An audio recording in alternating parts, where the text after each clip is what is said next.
वाणी की शोभा भगवान के नाम गायन करने से है। तुलसीदास जी कहते हैं, जिन मुख राम नाम नहीं आवा, सो मुख ब्रह्मा व्यर्थ बनावा। जिनके मुख से भगवान का नाम नहीं आता, वो किसी काम का नहीं है। और इस युग में यदि सुकून चाहिए, शांति चाहिए, आराम चाहिए, तो भगवान के नाम से और भगवान की कथा से ही आ सकता है। कुछ लोग एक संत के चरणों में गए और जाकर के कहा, हे देव, हमारे चित्त में शांति नहीं है, मन में शांति नहीं है, सुकून नहीं है। बहुत पैसा है, बढ़िया गाड़ी है, कोठी है, बंगला है, बहुत ऐश्वर्य है, सब कुछ है, लेकिन सब कुछ होने के बाद में भी एक खलिश, एक बेचैनी, एक रिक्तता। ये बेचैनी कैसे दूर हो? हमें आराम कैसे मिले, सुकून कैसे मिले? तो उन साधु ने बड़ी अच्छी बात कही। बोले, बेटा, तुम जानते हो ये क्या है संसार? बोले, क्या है? बोली, भगवान कहते हैं गीता में कि दुखालयम शाश्वतम। ये संसार क्या है? ये दुखों का आलय है। आलय माने घर है, स्थान। जैसे देवालय, औषधालय, भोजनालय, विद्यालय। तो विद्यालय में क्या मिलता है? विद्या। भोजनालय में क्या मिलेगा? भोजन है। औषधालय में क्या मिलेगा? औषधि। ऐसे ही संसार क्या है? बोलिए, ये संसार है दुखालयम शाश्वतम। इसमें केवल दुख ही है, सुख तो मिल ही नहीं सकता। और जब सुख का स्थान ही नहीं है, सुख मिलेगा ही नहीं, तो फिर उसे खोजने की जरूरत क्या है?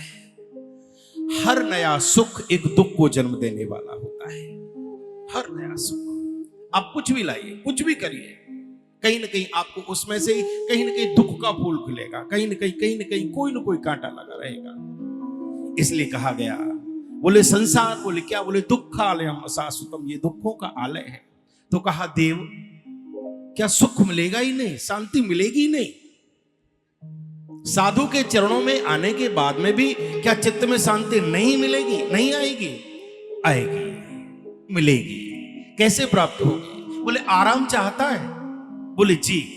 बोले, आराम चाहता है तो एक काम करना पड़ेगा। बोले, क्या?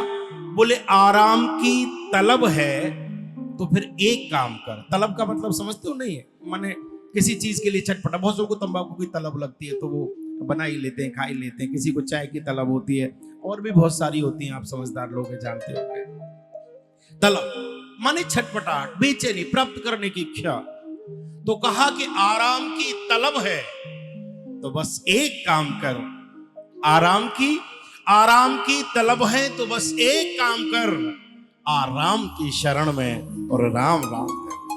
अगर तू राम की शरण में आकर के राम का नाम लेगा, तुझे आराम मिलेगा। तुलसीदास जी कहते हैं, पायो परम विश्राम राम समान कभी नाई कहो। परम विश्राम की प्राप्ति होगी किससे? भगवान की कथा से, भगवान के नाम से। एक और बात, बाहर की सफाई के लिए बहुत कुछ बना है। कपड़े साफ करने हो, नहाना हो, बहुत कुछ है। बढ़िया से बढ़िया डिटर्जेंट आते हैं, बढ़िया से बढ़िया पाउडर आ रहे हैं, बढ़िया से धो, बढ़िया से नहाओ। वो ऐड आता है नहीं, दूध सी सफेद सी, क्या है वो, निरमा से आए, बढ़िया आपने लगा लिया, कपड़े भी चमक गए आपके। एक से एक अच्छे साबुन आ रहे हैं, बढ़िया से बढ़िया इत्र खुशबू आ रही है। लेकिन ये सब ऊपर के चमकाने के लिए हैं। कोई भी ऐसा नहीं जो मन के पात्र को भगवान के नाम से होगा, भगवान की कथा से होगा। भगवान की कथा, ठाकुर जी का नाम ही पूर्ण करता है जीवन को, बाकी तो अपूर्णता है। भगवान का नाम अधिक से अधिक गाओ, भगवान की कथा को अधिक से अधिक सुनो, वही साथ जाएगी, वही साथ रहेगी। हर किसी के जीवन में मुश्किलें हैं। कोई पितृदोष से परेशान है, कोई काल सर्प योग से परेशान है, कोई वास्तु दोष से परेशान है। सबके यहाँ कुछ। मैं ज्योतिष शास्त्र को बहुत मानता हूँ, मेरा बहुत आदर है, मैं प्रणाम करता हूँ, बहुत भाव है। लेकिन एक बात और निवेदन करूं, आपने महसूस किया होगा, अब ज्यादा नहीं लगने लगा है क्या? हर व्यक्ति परेशान है, हर व्यक्ति परेशान है। पहले बड़े बूढ़े हो के एक कमरा, दो कोठे, कच्चे कोठे, एक छप्पर हुआ करता था, पेड़ के नीचे बाल्टी रहती थी, गाय बंधी रहती थी, हल भी हाथों से चलाना होता था। और कितनी शांति थी, कितना सुकून था, कितना आराम था, कितना आनंद था। अतिथि अगर 4 दिन आ गए तो हमने छोटे पे देखी थी, गांव में जो बारात आती थी तो बारातियों को 3-3 दिन नहीं जाने देते थे। 3-3 4-4 दिन बारात रुक करके जाती थी। वो पहले गाड़ी रब्बे में आती थी, 3-3 4-4 दिन, और उनका कितना स्वागत सम्मान हुआ करता था। अब एक रिश्तेदार भारी पड़ जाता है, श्रीमती जी का 2 मई मुंह बन जाया करता है। देखो ना कैसी स्थिति होती जा रही है।